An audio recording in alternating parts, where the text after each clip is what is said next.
दोस्तों, हम जो अपनी हिंदी ऑडियो बुक कंटिन्यू कर रहे थे स्टॉक मार्केट क्रैश कोर्स, तो इसका आज डे 2 रहेगा, जिसके अंदर हम चैप्टर 2 को कंटिन्यू करने वाले हैं, फंडामेंटल एनालिसिस। इसके 2 पार्ट रहेंगे, तो ये पहला पार्ट हम कंटिन्यू करते हैं। दोस्तों, आज आप जो सीखने वाले हैं वो स्टॉक मार्केट के लिए बहुत ज़रूरी है। आप कहीं पर भी अपना पैसा इन्वेस्ट करने वाले हैं, मेहनत से कमाया हुआ पैसा इन्वेस्ट करने वाले हैं, तो क्या आप बगैर सोचे समझे पैसा इन्वेस्ट कर देंगे? क्या देखने की ज़रूरत होती है, किन चीज़ों को एनालिसिस करने की ज़रूरत होती है, और इसके लिए आज आपको क्या सीखने की ज़रूरत है? आज हम मूल रूप से इसी पर बात करना चाहते हैं, वो है फंडामेंटल एनालिसिस। मूल रूप से जब आप इन्वेस्ट करना चाहते हैं तो 2 चीज़ें महत्वपूर्ण हैं, एक है फंडामेंटल एनालिसिस और दूसरा है टेक्निकल एनालिसिस।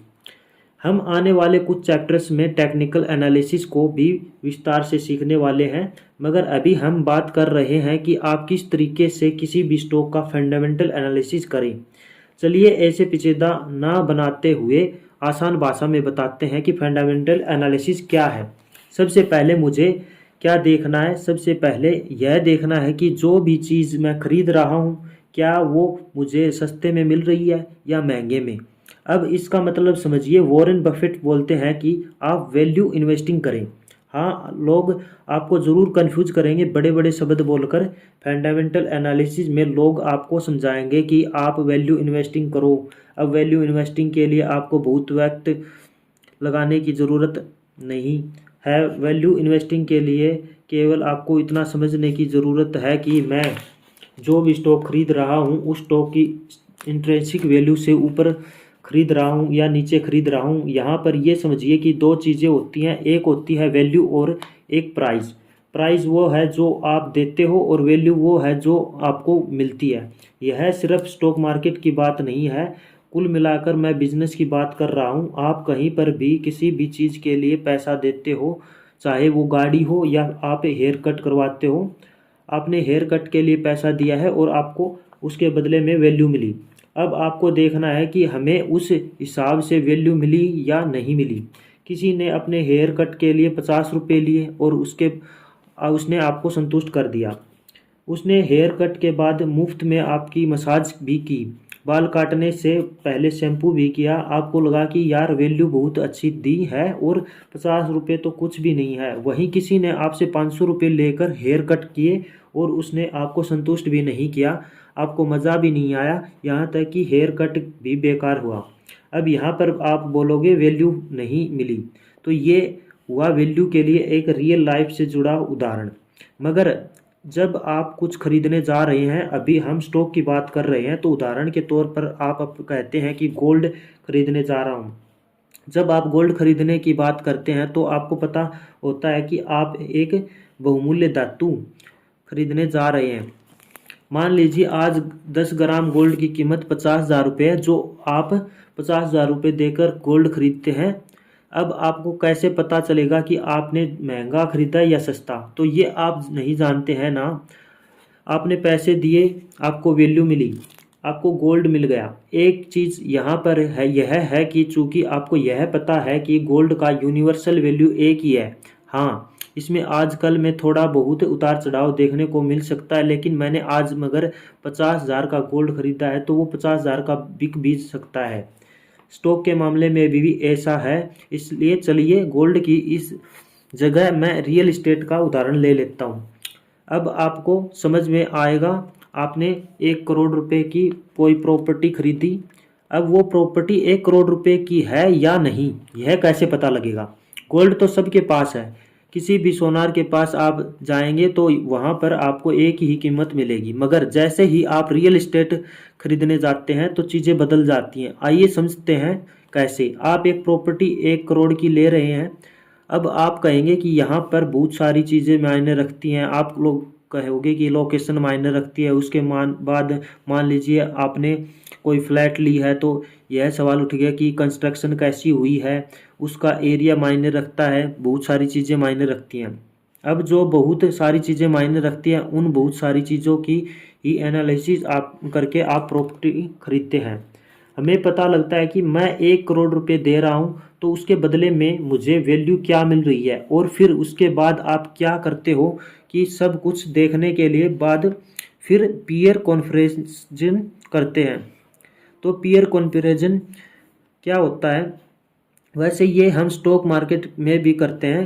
पीयर कंपैरिजन करना यानी कि मान लीजिए यहाँ पर एक फ्लैट 1 करोड़ का मिल रहा है, 1 किलोमीटर दूर ही भी 1 करोड़ का ही फ्लैट मिल रहा है, मगर हमें लगता है कि ये वाला फ्लैट बहुत अच्छा है, इसका साइज़ भी बहुत बड़ा है, इसमें एक मुझे 1 BH ज़्यादा भी मिल रहा है, वो 3 BHK है। और मान लीजिए कि यहाँ जो आपको उसी पैसे में 4 BHK मिल रहा है, यहाँ पर इसकी नॉर्थ ईस्ट फेसिंग है, उसकी लोकेशन भी बढ़िया है, मार्केट के भी पास है, स्कूल भी पास है और अस्पताल भी पास है। ये थोड़ा सा दूर है मगर यहाँ पर मेट्रो स्टेशन भी पास है। तो अब हुआ ये कि आपने बहुत सारे कारण इसमें शामिल कर लिए। आप कह सकते हैं कि पीयर कंपैरिजन करने के बाद आपको लगा कि यह बढ़िया है, अब आप थोड़ा सा और खोजना शुरू करते हो। अब आप देखते हो कि एक और फ्लैट है और वो 95 लाख में मिल रहा है और वो बिल्कुल पास वाली बिल्डिंग में है, बाकी सारी चीज़ें सेम है। अब आप क्या करोगे, अब आप कहोगे कि 95 लाख वाला फ्लैट बढ़िया है। अब इस निष्कर्ष पर आप कैसे पहुँचे, क्योंकि आपने एनालिसिस तो की है। इसी तरह से स्टॉक मार्केट में भी सही निष्कर्ष पर पहुंचना ज़रूरी है कि हम यही यदि 1 रुपया भी दे रहे हैं तो वह फालतू का नहीं आता है, हमने मेहनत से कमाया है। तो ज़रूरी यह है कि हम सही इन्वेस्टमेंट करें। और वैल्यू इन्वेस्टिंग का मतलब क्या होता है, मैंने आपको संक्षिप्त में बता दिया। वैल्यू इन्वेस्टिंग का मतलब होता है कि जब आप किसी भी संपत्ति या किसी भी स्टॉक को उसकी इंट्रिंसिक वैल्यू से कम कीमत पर खरीद लेते हैं। अब आपको एक झटके में पता लग जाएगा और आप 1 सेकंड में पता लगा लोगे कि कीमत जो है वो इंट्रिंसिक वैल्यू से कम में मिल रहा है या ज़्यादा में मिल रहा है, और ये होती है वैल्यू इन्वेस्टिंग। अब यहाँ पर आपको यह समझना है कि ये फंडामेंटल इन्वेस्टिंग भाग 1 है कि हम वैल्यू इन्वेस्टिंग करें। भाग 2 में आ जाता है कि चीज़ जो इंट्रिंसिक वैल्यू से ऊपर में मिल रही है तब भी उसकी कीमत बढ़ती जा रही है। अब आपको लगेगा कि इंट्रिंसिक वैल्यू से कम कीमत तो आ ही नहीं रहा। ये किस चीज़ पर निर्भर करता है, स्टॉक मार्केट के अंदर कुछ रेशियोज अनुपात होते हैं। अब आप खुद से शायद निकालने जाएंगे तो थोड़ा सा वक्त लग सकता है आपको, इसलिए मैंने आपको बताया कि एक ही बार में मैं आपको बता दूंगा कि कैसे चेक करना है। ये तो आपको पता ही लग जाएगा कि कीमत प्राइस जो है वो इंट्रिंसिक वैल्यू से कम पर है या ज़्यादा पर। यदि कम पर है तो मेरे लिए सबसे पहला चेकलिस्ट है कि मैं इसे खरीदना चाहूँगा। अब आ जाते हैं रेशियो एनालिसिस पर कि रेशियोज आखिर बनते कैसे हैं। यहाँ पर हम किसी भी चीज़ को पेचीदा नहीं बनाएंगे। पहली बात तो ये कि फाइनेंस से मेरा कोई बैकग्राउंड नहीं है और स्कूल में गणित बहुत कम समझ में आती थी, इसलिए मैं इंजीनियरिंग में नहीं गया पढ़ाई की, मगर समझ आया कि ये नंबर्स मेरे दिमाग से ऊपर की चीज़ है। मगर ऐसा क्यों, क्योंकि मुझे सिंपल चीज़ें समझ आती हैं, इसलिए कोई मेरे साथ सादगी से बात करेगा तो मुझे समझ आएगा। और यहाँ पर भी हमें सिंपल चीज़ें समझनी है। रेशियोज बोलकर मैं आपको कंफ्यूज नहीं करना चाहता, मैं आपको बेसिक चीज़ें बताऊंगा। 3 रेशियोज हैं जिनके बारे में जानना बेहद ज़रूरी है। आइए जानते हैं क्या हैं वो 3 रेशियोज। तो उन 3 रेशियोज में पहले नंबर पे जो रहेगा पीई रेशियो यानी प्राइस अर्निंग्स रेशियो। सबसे पहले आपको पीई रेशियो को समझना है। लोगों को ये पीई रेशियो बहुत पेचीदा लगता है, लेकिन मैं आपको इसे आसानी से समझा दूंगा। पीई रेशियो का मतलब है प्राइस टू अर्निंग रेशियो। दूसरा रेशियो होता है पीबी रेशियो यानी कि प्राइस टू बुक वैल्यू। तीसरा रेशियो है डेब्ट टू इक्विलिटी। ये 3 रेशियोज महत्वपूर्ण हैं। इसके अलावा बहुत सारे रेशियोज हैं, लेकिन मोटे तौर पर एनालिसिस करने के लिए ये 3 रेशियोज काफ़ी हैं। इसमें अगर मैं एक रेशियो और जोड़ दूं ताकि एक्यूरेसी बढ़ जाए तो वो है करंट रेशियो। अब मैं आपको साधारण भाषा में बताऊंगा कि ये रेशियोज क्या हैं, फिर मैं आपको विस्तार से भी बताऊंगा। पीई रेशियो का मतलब है प्राइस टू अर्निंग, यानी कि जो प्राइस है मैं आज दे रहा हूँ उसके हिसाब से कंपनी कमा क्या रही है, और हो सकता है कि जो प्राइस मैं आज दे रहा हूँ वो इंट्रिंसिक वैल्यू से ज़्यादा है, मतलब वैल्यू कम है और प्राइस ज़्यादा है। कंपनी कुछ ऐसा कर रही है कि उसकी कमाई बढ़ती जा रही है, या फिर आने वाले वक्त में उसकी कमाई बढ़ने वाली है, क्योंकि शेयर मार्केट पूरी तरह से फ्यूचर के बारे में है। लोग कभी भी करंट मार्केट सिचुएशन, मार्केट के मौजूदा हालात को देखकर पैसा नहीं लगाते हैं। उदाहरण के तौर पर आपको लगता है कि गूगल दुनिया की सबसे बड़ी कंपनी बनने वाली है। अब अगर आपको ऐसा लगता है, मार्केट को ऐसा लगता है, तो मार्केट ज़्यादा पीई देगा, मतलब प्राइस ज़्यादा हो जाएगा, क्योंकि उम्मीदें हैं कि कमाई बहुत होने वाली है। आपको पता है कि पीई का मतलब है प्राइस अपॉन अर्निंग। उदाहरण के तौर पर आज कमाई कम है और प्राइस ज़्यादा है। मान लीजिए कि एक शेयर पर कंपनी 10 रुपये कमा रही है और इसका प्राइस 100 रुपये है, तो यहाँ पर पीई 10 हो जाएगा। लेकिन अगर प्राइस 1000 रुपये हो जाता है तो मार्केट कई शेयर्स को ज़्यादा पीई देता है। उदाहरण के तौर पर आप टेस्ला और अडानी को देख लीजिए। मार्केट ज़्यादा पीई देता है क्योंकि लगता है कि फ्यूचर में अर्निंग बढ़ सकती है, तो आज आपको पीई 100 का दिखेगा, कल अर्निंग बढ़ गई यानी कि अर्निंग 100 की हो गई तो ये 100 की जगह 10 का हो जाएगा। तो किसी भी स्टॉक का प्राइस आज मार्केट ज़्यादा दे सकती है, यही है प्राइस टू अर्निंग। लेकिन अब जानिए होता क्या है कि अगर आपको दिख रहा है प्राइस 100 का है और प्रति शेयर पर अर्निंग है 100 का और पीई आ रहा है 10 का, इसका मतलब क्या है। अब आप कहोगे कि बिल्कुल साधारण भाषा में बताओ, तो साधारण भाषा में ऐसे समझेंगे कि अगर आप किसी भी कंपनी को पैसा दे रहे हो, यदि आप किसी भी शेयर को खरीद रहे हो, यानी कि आप कंपनी को पैसा दे रहे हो और उसका पीई 10 का है, इसका मतलब यह है कि आप 1 रुपये कमाने के लिए 10 रुपये दे रहे हो सकता है कि आपको लगे कि आने वाले वक्त में आपका बहुत ज़्यादा फ़ायदा हो सकता है, क्योंकि कंपनी की कमाई यदि बढ़ गई तो पीई और कम हो जाएगा। हो सकता है कंपनी का पीई 5 का रह जाए। लेकिन अगर आज आपको दिखता है पीई 100 है, तो साधारण भाषा में इसका मतलब क्या हुआ। इसका मतलब हुआ कि आप 1 रुपया कमाने के लिए 100 रुपये दे रहे हो, तो पीई जितना कम होगा उतना अच्छा है। PB ratio, price book ratio, ये क्या होता है दोस्तों। ऐसे होता है कि पीबी रेशो यानी कि प्राइस टू बुक वैल्यू। एक तो बात हो गई कंपनी की कमाई बहुत अच्छी है, हर बिजनेस का फोकस होता है कमाई। एक होती है बुक वैल्यू, कंपनी के पास है क्या, उसकी वैल्यू क्या है। अगर कंपनी को बेचना भी पड़ जाए तो उस वक्त आपको क्या मिलने वाला है। पीबी रेशो भी जितना कम होता है उतना अच्छा होता है। इसका मतलब यह है कि उदाहरण के तौर पर अगर उसकी बुक वैल्यू प्रति शेयर 100 आ रही है और कीमत भी 100 है, तो आपका पीबी रेशो 1 है। 1 या 2 का पी रेशो अच्छा माना जाता है। यह जितना ज़्यादा होगा आप कह सकते हो कि मार्केट ज़्यादा पीबी रेशो दे रहा है, प्राइस ज़्यादा हो चुका है, मगर बुक वैल्यू उतनी नहीं है। ऐसी कई कंपनियां हो सकती हैं जिनकी बुक वैल्यू ज़्यादा नहीं है मगर प्राइस अधिक है। उदाहरण के तौर पर आईटी कंपनी देख लीजिए, जहां बुक वैल्यू ज़्यादा नहीं है मगर प्राइस अधिक है, तो उसके और भी कारण आ जाते हैं। डेप्ट रेशो, डेप्ट इक्विटी रेशो। तीसरा होता है डेप्ट टू इक्विटी। डेप्ट का मतलब है लोन या कह लीजिए उधार। अब डेप्ट टू इक्विटी को समझते हैं, यानी कि डेप्ट ऊपर और इक्विटी नीचे। कंपनी 2 तरीके से पैसा जुटाती है, पहला वो लोन लेकर पैसा जुटाती है और दूसरा शेयर्स बेचकर। अगर कंपनी ने शेयर्स बेचकर भी पैसा जुटाया है तो ऐसा नहीं है कि डेट टू इक्विटी हमेशा बुरा ही हो। ऐसा क्यों। क्योंकि अगर मुझे अपने कारोबार के विस्तार के लिए मार्केट से पैसा चाहिए, आज मेरे पास 2 फैक्ट्री हैं और मुझे लगानी है 5 फैक्ट्रियाँ। हमें पता है कि 5 फैक्ट्रियाँ लगाकर बहुत बढ़िया काम हो सकता है। मान लीजिए कि ईवी के अंदर कोई कंपनी है और वो बैटरी में काम करती है। आज उसके पास 2 फैक्ट्री हैं, आने वाले वक्त में उसे 5 फैक्ट्री लगानी है। अब पैसा तो है नहीं, अब इसके 2 उपाय हैं, या तो शेयर्स बेचकर पैसे आ जाएं या फिर लोन लिया जाए। क्या लेना सही है।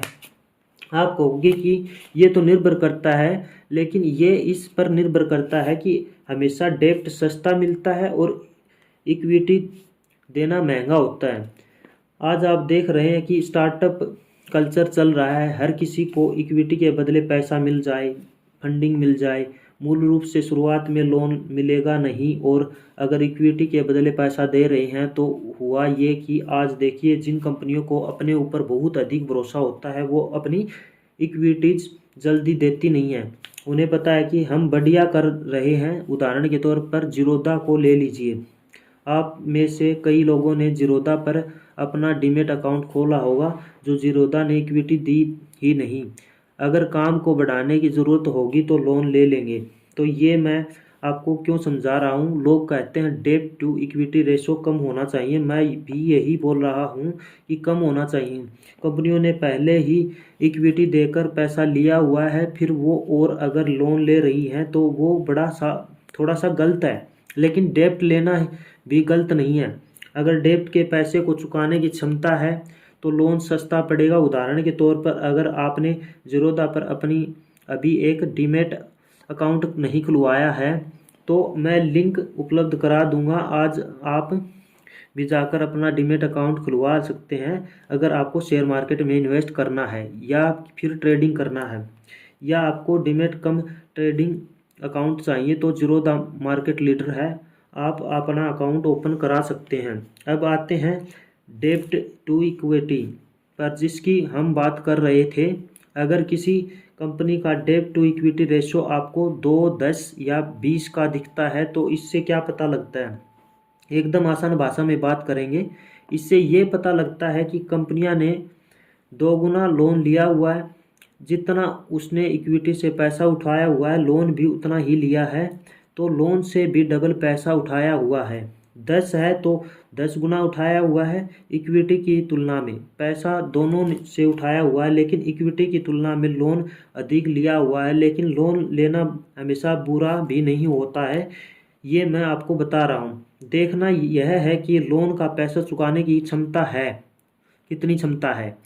जो मैं आपको बता रहा हूँ वो आसान चीज़ है, लेकिन लोगों ने इसको पेचीदा बनाया हुआ है। लोगों को लगता है शेयर मार्केट में इन्वेस्टमेंट करना बहुत अधिक पेचीदा है। कोई बहुत पढ़ा लिखा इंसान होगा जिसने चार्ट्स अकाउंटेंट्स किया होगा, एमबीए किया होगा या फाइनेंस से जुड़ा हुआ होगा, सिर्फ वो ही इन चीज़ों को समझ सकता है। लेकिन इसी मिथ को तो तोड़ना है। आपको मैं यही बताना चाहता हूँ कि मेरा खुद का बैकग्राउंड फाइनेंस से नहीं है, तो मैंने जिस तरह से आसान भाषा में चीज़ों को खुद समझा है वह हर किसी को समझ आ सकता है, मेरा ऐसा मानना है। इसलिए डेब्ट टू इक्विटी रेशो कम होना चाहिए, लेकिन हम इसके ऊपर एक चेक और लगाएंगे कि डेब्ट लोन कंपनी ने ली हुई है, मगर उसको चुकाने की उसकी क्षमता क्या है। नेक्स्ट हमारा जो आता है current ratio. Current assets current liabilities is equal to current ratio. मतलब क्या होता है, करंट रेशो किसके इक्वल होता है दोस्तों, करंट एसेट्स डिवाइड बाय में करंट लाइबिलिटीज। अब जानेंगे करंट रेशो क्या है। अकाउंट्स में जो लोग हैं उन्हें पता ही है कि करंट रेशो क्या है। Current assets upon current liabilities. यहाँ पर करंट से हम करंट सिचुएशन की बात कर रहे हैं। करंट एसेट मतलब जिससे तुरंत पैसा आ सकता है। करंट लाइबिलिटीज मतलब कंपनी को जो पैसा तुरंत देना है। करंट रेशियो का जो फॉर्मूला होता है वो है current assets versus current liabilities. तो इसका मतलब क्या हुआ, अगर कंपनी के पास मान लीजिए कि 20 करोड़ के एसेट्स हैं और कंपनी की 10 करोड़ की लाइबिलिटीज हैं, तो हमारा करंट रेशियो 2 हो जाएगा। अब हम कहेंगे ये रेशियो ठीक है क्योंकि लायबिलिटी कम है और एसेट्स ज़्यादा हैं, तो करंट रेशियो भी जितना ज़्यादा होगा वो उतना ही अच्छा होगा। अब पीई रेशियो जितना कम होगा उतना हमारे लिए अच्छा होगा, पीबी रेशियो जितना कम उतना अच्छा होगा। ऐसा बोला जाता है कि डेब्ट टू इक्विलिटी रेशियो कम हो तो ज़्यादा अच्छा है। मैंने बताया था कि इसके ऊपर और एक चेक है, वो ये है कि रिपेइंग कैपेसिटी, लोन चुकाने की क्षमता क्या है, और फाइनली करंट रेशियो जितना ज़्यादा उतना अच्छा है। तो इन 4 रेशियोज को आपको समझना ज़रूरी है और इससे आपकी एक बेसिक रेशियो एनालिसिस हो गई है। लेकिन अभी भी फंडामेंटल एनालिसिस पूरा नहीं हुआ है। अभी हमने यह देखा कि हम सस्ते में ख़रीद रहे हैं या नहीं, फिर कुछ रेशियोज बेचकर देखकर हमें अर्निंग, बुक वैल्यू, डेप्ट और कंपनी की एसेट्स अपॉन लायबिलिटीज समझ आ रही है। बैलेंस शीट हमने काफ़ी हद तक समझ लिया, लेकिन अभी भी कुछ रह गया। तीसरी चीज़ आपको फंडामेंटल एनालिसिस में समझना है, वो है कि कंपनी की बैलेंस शीट को पढ़ना। अब आप कहोगे कि बैलेंस शीट को पढ़ना तो बहुत ही मुश्किल है, ये तो समझ ही नहीं आएगा हमें, लेकिन मैं कह रहा हूँ कि आप ही को समझ आएगा। अभी आप ही बताओगे। हमें बेसिक बातें समझनी है। हर बिजनेस का मेन फोकस क्या होता है? मेन फोकस होता है मुनाफा कमाना। दो चीज़ें होती हैं और लोगों ने इनको जटिल बना दिया है। लोगों को नहीं समझ आता है टॉप लाइन बॉटम लाइन क्या है। अब यहाँ पर दो चीज़ें हैं। मान लो बिका है, उसे सेल्स कहते हैं या रेवेन्यू आना कहते हैं। ये होती है टॉप लाइन, और जो बेच रहा है वो है कंपनी का प्रॉफिट, इसे बॉटम लाइन कहते हैं। हमें क्या देखना है? कंपनी की सेल साल दर साल लगातार बढ़ रही है या नहीं, और कंपनी की प्रॉफिट साल दर साल लगातार बढ़ रही है या नहीं। और दूसरे नंबर पर अभी हमने असेट्स अपॉन लायबिलिटीज़ की बात की थी, हमने current assets upon current liabilities की बात की थी। अब हम बात करेंगे कंपनी की कुल एसेट्स और कुल लायबिलिटीज़ की। साल दर साल उसमें क्या बदलाव हो रहा है? एसेट्स हर साल बढ़ने चाहिए और लायबिलिटीज़ हर साल कम होनी चाहिए। यदि ऐसा हो रहा है तो कंपनी बढ़िया कर रही है। तीसरी चीज़, हर कंपनी के पास कैश होना चाहिए। यदि मैं कोई बिजनेस कर रहा हूँ तो क्या मेरे पास पैसा कैश है? तो खासकर बड़ी कंपनियों के लिए ये कोई महत्वपूर्ण तो होता है। अगर लिस्टेड कंपनीज ने पैसा उठाया हुआ है तो गया कहाँ? कहीं तो गया होगा, या तो एसेट्स में होगा। कंपनी ने अपने बिजनेस में पैसा लगा रखा है तो उसने एसेट्स बनाया हुआ है, तो एसेट्स में पैसा होना चाहिए, या फिर कंपनी में कैश भी हो तो होगा। दोस्तों, तो इतना हमने कंप्लीट कर लिया है। इस चैप्टर के अंदर कैश फ्लो स्टेटमेंट रहेगा, जो हम नेक्स्ट पार्ट के अंदर